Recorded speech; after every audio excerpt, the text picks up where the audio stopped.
យើងមិនអាចយកឈ្នះពួកគេនៅលើសមរភូមិបានទេទោះយើងមានអាវុធទំនើបជាងក៏ស្មារតីស្នេហាជាតិរបស់ពួកគេរឹងមាំដូចថ្មភ្នំអញ្ចឹងបើកម្លាំងខាងក្រៅមិនអាចបំបត្តិបានយើងត្រូវតែបំផ្លាញពីខាងក្នុងសង្គ្រាមដ៏ល្អបំផុតគឺជាសង្គ្រាមដែលសត្រូវមិនដឹងថាយើងកំពុងតែច្បាំងយើងនឹងមិនសម្លាប់ពួកគេដោយគ្រាប់កំភ្លើងទេតែយើងសម្លាប់ពួកគេដោយស្លាបព្រាយើងនឹងបញ្ចេញសារធាតុគីមីពិសេសម្យ៉ាងដែលផ្សំក្នុងចំណីអាហារភេសជ្ជៈនិងបង្អែមដែលមានតម្លៃថោកនិងមានរូបរាងទាក់ទាញសារធាតុនេះនឹងមិនសម្លាប់មនុស្សភ្លាមៗទេតែវាជ្រាបចូលយឺតៗបំផ្លាញទៅខាងក្នុងបន្តិចម្ដងទី1វាបំផ្លាញសតិបញ្ញាសារធាតុគីមីនឹងជ្រាបចូលទៅក្នុងប្រព័ន្ធសរសៃប្រសាទបំផ្លាញកោសិកាខួរក្បាលយឺតៗជាពិសេសចំពោះកុមារពួកគេនឹងក្លាយជាមនុស្សចំនួនក្រោយដែលខ្សោយសតិបញ្ញានិងរៀនមិនចូលគិតក៏មិនបានវែងឆ្ងាយទី2បំផ្លាញសុខភាពសារធាតុនេះនឹងធ្វើឲ្យប្រព័ន្ធការពាររាងកាយចុះខ្សោយងាយនឹងកាត់ជំងឺប្លែកៗជំងឺមហារីកនិងជំងឺរ៉ាំរ៉ៃផ្សេងទី3គឺកាត់បន្ថយអាយុជីវិតជាចុងក្រោយអាយុសង្ខាររបស់ប្រជាជនខ្មែរនឹងខ្លីជាងមុនជាតិសាមួយដែលពោពេញដោយអ្នកជំងឺនិងមនុស្សខ្សោយបញ្ញាតើនឹងអាចការពារទឹកដីរបស់ខ្លួនបានដោយរបៀបណាសំទោសលោកម្ចាស់តើនេះព្រៃផ្សៃពេកទៅដឹងគោលដៅរបស់យើងគឺកុមារពួកគេគ្មានទោសអ្វីទេកុមារថ្ងៃនេះជាទាហាននៅថ្ងៃស្អែកកុមារថ្ងៃនេះនឹងក្លាយជាថ្នាក់ដឹកនាំនៅថ្ងៃស្អែកបើចង់កាប់ដើមឈើត្រូវតែកាប់ទាំងឫសភាពមេត្តាគឺជាភាពទន់ជ្រាយដែលយើងមិនអាចមានបានទេយល់ទេបាទលោកម្ចាស់ខ្ញុំយល់ហើយបាទផែនការនេះល្អឥតខ្ចោះវាជាការវិនិយោគរយៈពេលវែងយើងមិនចាំបាច់ចំណាយគ្រាប់កំភ្លើងសំបីតែមួយគ្រាប់តែក្នុងរយៈពេល20ឆ្នាំទៀតពួកគេនឹងប្រគល់អនាគតប្រទេសជាតិរបស់គេឲ្យមកយើងដោយខ្លួនឯងចាប់ផ្ដើមអនុវត្តចុះលោករដ្ឋមន្ត្រីតែឥឡូវនេះប្រជាជនខ្មែរបានពហិការចុះប្រើផលិតផលរបស់យើងហើយតើយើងត្រូវធ្វើដំណេចទៅបាទមែនហើយលោករដ្ឋមន្ត្រីបន្ទាប់ពីមានចំនួនព្រំដែនលើកចុងក្រោយនេះពួកគេហាក់ដូចជាស្អប់យើងខ្លាំងណាស់ដែលបានប្រមាថខ្យល់ទេបើគេចេះឈឺចាប់យូរម្ល៉េះទឹកដីរបស់គេមិនបានមកដល់យើងច្រើនដល់ម្លឹកដែរខ្មែរជាជាតិសាសន៍មួយដែលឆាប់ភ្លេចការតាំងចិត្តរបស់ពួកគេមិនខុសពីភ្លើងចម្បាំងនោះទេឯងចាំមើលចុះយ៉ាងច្រើន6ខែទៅ1ឆ្នាំនៅពេលដែលបញ្ហាព្រំដែនស្ងប់ស្ងាត់ទំនុំរបស់ពួកគេក៏រលាយដែរហើយពួកគេនឹងនឹកឃើញរសជាតិទំនិញរបស់យើងមិនខានពេលនោះហើយគឺជាឱកាសរបស់យើងនៅពេលនេះស្មារតីស្នេហាជាតិរបស់ប្រជាជនកម្ពុជាបានខុសផលមិនថាតែនៅទីក្រុងឬនៅជនបទតែធ្វើពីហេតុការណ៍ជប់ប្រាទំនិញចោលឆ្លៀនពៀននៅពេលនេះធ្វើឲ្យសេដ្ឋកិច្ចខ្មែរទោះឡើងគួរឲ្យមានមោទនភាពបំផុតម៉ាទិញនំនេះឲ្យកូនមកហេអានោះបោះសៀមឲ្យកូនមកនេះម៉ាអាយ៉ាគេទៅចុះតម្លៃគួរសមនេះ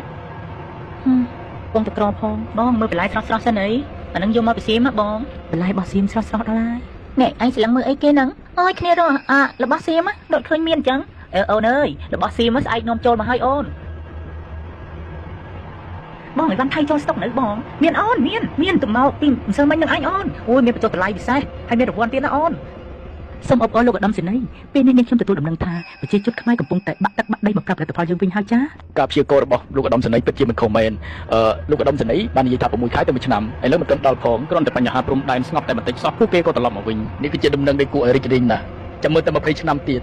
យើងនឹងសើចឲ្យយះមាត់តែម្ដងមើលទៅប្រហែលជាមិនដល់20ឆ្នាំទៀតដឹងលោកប្រធានព្រោះថាអាជីវករខ្មែរមួយចំនួនឃើញអូយខំប្រើល្បិចគ្រប់យ៉ាងដើម្បីបានតំណែងយើងយកទៅលោករឿងនេះគេមិនអាចបន្ទោសយើងបានទេពីព្រោះតែគេលឹងងងដោយខ្លួនឯងចុះមានមិនអាចរួចទេអត្រាកម្មាមានបញ្ហាក្នុងការរៀនសូត្រនិងអត្រាអ្នកកើតជំងឺមហារីកឡើងកើនឡើងខុសប្រក្រតីជាពិសេសនៅតាមបណ្ដាខេត្តជាប់ព្រំដែនវាដូចជាមិនសមហេតុផលទៅសោះនេះវឌ្ឍនាអមយាយក្មួយឮសូរថាអត់ស្រួលខ្លួនទេមិនដឹងទេបងអូនអើយមួយរយៈនេះវាភ្លេចភ្លាំងច្រើនណាស់រៀនក៏មិនសូវចាំដូចមុនគ្រូនៅសាលាក៏ល្អូនឹងវាដែរចុះអាការៈរបស់វឌ្ឍនាយ៉ាងម៉េចដែរបងវាដូចជាប្លែកអូនផ្លឹកហៅ10ម៉ាត់អត់ចង់លឺទេណាចុះនំកញ្ចប់នេះបងឲ្យវឌ្ឍនាញ៉ាំពីងកាលដែរបងឥឡូវឬក៏យូរហើយទេនំនេះបងដូចជាឲ្យអូនញ៉ាំយូរដែរហើយវាកើតអីមែនអូន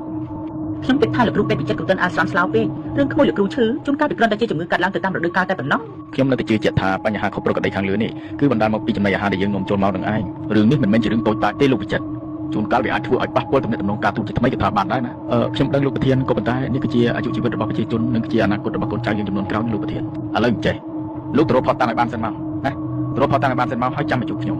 អូខេបាទលោកប្រធានបាទអរគុណលោកប្រធានមានឃើញអ្វីសោះលោកវិជ្ជបណ្ឌិតការធ្វើតេស្តរាប់សិបលើកដោយប្រើវិធីសាស្ត្រស្តង់ដារមិនបានបង្ហាញអ្វីខុសប្រក្រតីទេសំណាក់ទាំងអស់ស្អាតតាមបច្ចេកទេសប៉ុន្តែនាងខ្ញុំអស់លទ្ធភាពហើយលោកគ្រូពេទ្យអ្នកទាំងអស់គ្នាត្រូវស្ដាប់ខ្ញុំពួកគេខំប្រឹងលាក់យើងសម្បើមណាស់តែយើងមិនត្រូវចោទចាញ់ចំណុចថាយើងត្រូវតែប្រើប្រាស់បច្ចេកវិទ្យាចុងក្រោយដើម្បីវិភាគរោគមើលខ្មោចដែលគេខំប្រឹងលាក់ទុកទាំងនោះ ឥឡូវអ្នកទាំងអស់គ្នាមានតែការតស៊ូស៊ូទាំងអស់គ្នា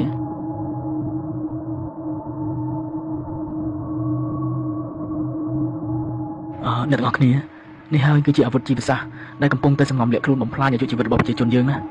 ព្រះអើយវាគួរខ្លាចណាស់សារធាតុនេះមិនមាននៅក្នុងបញ្ជីសារគីមីសកលទេរចនាសម្ព័ន្ធម៉ូលេគុលរបស់វាត្រូវបានរចនាឡើងយ៉ាងប៉ិនប្រសប់ពួកយើងទាំងអស់គ្នារៀបចំឯកសារដើម្បីបញ្ជូនទៅត្រាក់លើនេះមិនត្រឹមតែជាបញ្ហាសុខភាពសាធារណៈធម្មតាទេ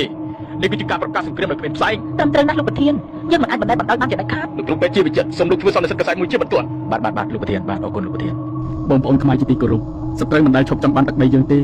ពេលនេះសមរភូមិបានផ្លាស់ប្ដូរពីព្រំដែនមកដល់ចានបាយនៅក្នុងផ្ទះរបស់យើងម្នាក់ៗហើយពួកគេចង់ឲ្យកូនយើងល្ងងខ្លៅចង់ឲ្យយើងខ្សោយនិងស្លាប់មុនអាយុសូមបងប្អូនមេត្តាប្រុងប្រយ័ត្នកុំលោភលន់នឹងរបស់តម្លៃថោករហូតភ្លេចគិតពីសុខភាពនិងអនាគតកូនចៅសូមងាកមកគ្រប់គ្រងផលិតផលខ្មែរបន្លែត្រីសាច់ដែលដាំដុះដោយកសិករខ្មែរអាចមិនមានសម្បូរវិកខ្ចប់ស្អាតតែវាមានសុវត្ថិភាពនិងពោពេញទៅដោយសេចក្តីស្រឡាញ់របស់ជនរួមជាតិយើងកម្លាំងរបស់ជាតិគឺស្ថិតនៅលើសុខភាពនិងបញ្ញាញាណរបស់ប្រជាជនកុំឲ្យសត្រូវឈ្នះសង្គ្រាមដោយសារតែការធ្វើប្រហែសរបស់យើងនៅលើចានបាយឡើយហើយដឹងស្អីទេ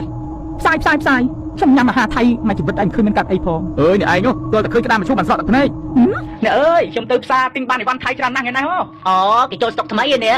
អើយនិយាយទៅយើងមិនដឹងជាមនសិការស្អីទេមកសង្គ្រាមគេចប់ទៅហើយដែរមែនហើយអើយតែយើងធ្វើល្អគេក៏ល្អនឹងយើងវិញដែរហើយគិតយ៉ាងម៉េចទេប្រជាជនខ្មែរយើងឥឡូវអត់គិតពីវិរៈកងទ័ពជូបមកខំពាក់លីជីវិតដើម្បីការពារជាតិមាតុភូមិសោះអើយអ្នកអើយ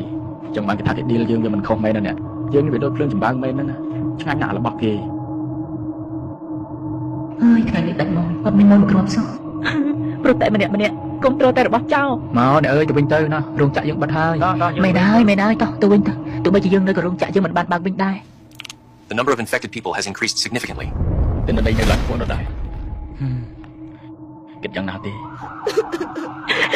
គ្រូពេទ្យជួយកុំជាបងគ្រូពេទ្យមិនអីទេចាំលោកគ្រូជួយអើយលោកគ្រូពេទ្យ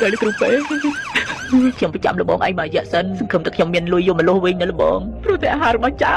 ធ្វើឲ្យចៅយើងស្លាប់តើវាចៅនឹងស្លាប់ជាដំណឹងដ៏រីករាយនៅពេលនេះស្ថានភាពអ្នកជំងឺបានថយចុះគួរឲ្យកត់សម្គាល់ប្រជាជនខ្មែរ 100% បានងាកមកប្រើផលិតផលខ្មែរគ្រប់គ្នាពិតជាចម្លែកណាស់លោកដុកទ័រទើបតែអនិច្ចកម្មទៅកាលពីអាទិត្យមុនដោយជំងឺដាច់សរសៃឈាមខួរក្បាលហើយឥឡូវនេះលោកឧត្តមសេនីយ៍ក៏ឈឺម្នាក់ទៀតគ្រាន់តែដឹងថាខាងកម្ពុជាបានដឹងល្បិចលោកឧត្តមសេនីយ៍ក៏ឈឺធ្ងន់ភ្លៀងអើយពិតជាអាណិតលោកណាស់មែនហើយគួរអាណិតលោកណាស់មិននឹកស្មានថាផែនការត្រឡប់ចាក់ចឹងសោះហើយខំសង្ឃឹមថាប្រជាជនខ្មែរចូលទាក់យើងទៅហើយតែឥឡូវចប់បាត់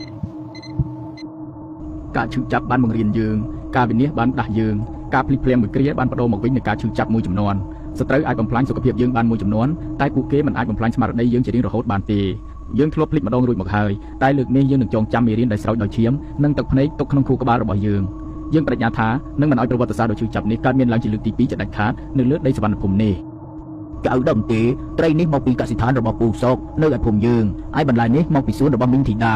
អង្គរនេះមកពីស្រែរបស់យើងផ្ទាល់ណាចៅខ្ញុំដឹងលោកតាអ្នកគ្រូនៅសាលាប្រាប់ថាអាហារនីមួយៗដែលយើងញ៉ាំគឺជាការបោះឆ្នោតឲ្យអនាគតប្រទេសជាតិចៅនិយាយត្រូវហើយកាលពីចំនួនតាមនុស្សជាច្រើនបានបោះឆ្នោតខុសពួកគេបានបោះឆ្នោតឲ្យរសជាតិឆ្ងាញ់មួយពេលនិងតម្លៃថោកមួយគ្រារហូតស្ទើរតែបាត់បង់អនាគតមួយចំនួនការឈឺចាប់នោះវាបានខ្លាចជាមេរៀនដែលត្រូវបង្រៀនកូនចៅតរៀងទៅនៅតាមសាលារៀនគ្រប់កម្រិតមុខវិជ្ជាសុវត្ថិភាពស្បៀងអាហារបានខ្លាចជាមុខវិជ្ជាកាតព្វកិច្ចនៅថ្ងៃខួបមរណភាពរបស់លោកវិជ្ជបណ្ឌិតជាវិចិត្រគេប្រារព្ធទិវាជាតិនៃការដឹងគុណចានបាយខ្មែរ